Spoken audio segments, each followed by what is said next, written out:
Some additional assumptions, concepts, and principles for basic accounting.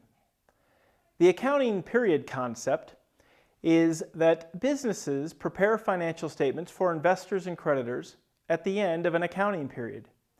The basic accounting period is 1 year. An accounting period can either be 1 calendar year or 1 fiscal year. The end of the calendar year is probably pretty obvious because it always ends on December 31st. The fiscal year might be less obvious. A fiscal year is any consecutive 12-month period ending in a month other than December. Retail stores, for example, often choose the fiscal year of February 1 to January 31st, so they're not ending the year right at the end of the holiday season. Companies also prepare interim financial reports for investors and creditors. These interim reports are often monthly or quarterly. The revenue recognition principle states that we recognize revenue in the accounting period in which it is earned.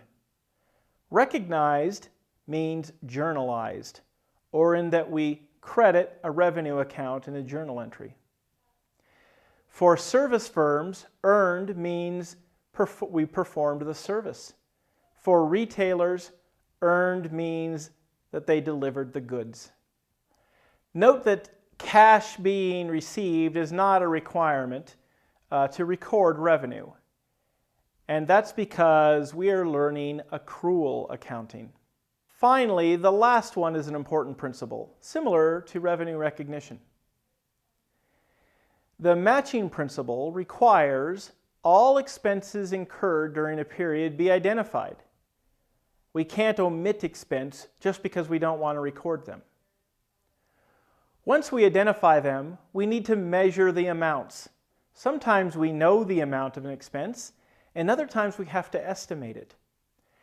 I used to have to measure the amount of utilities expense for 5 dairy production plants each month.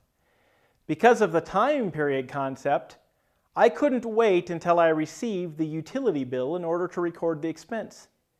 Investors and creditors were waiting for the financial statements, so I had to estimate the amount of expense each month. That was no easy task considering it was often around $5 million. Finally, we match those expenses incurred during the month with the revenues earned during the month. This is why it's known as the matching principle. And this concludes our short video about some additional assumptions, concepts, and principles.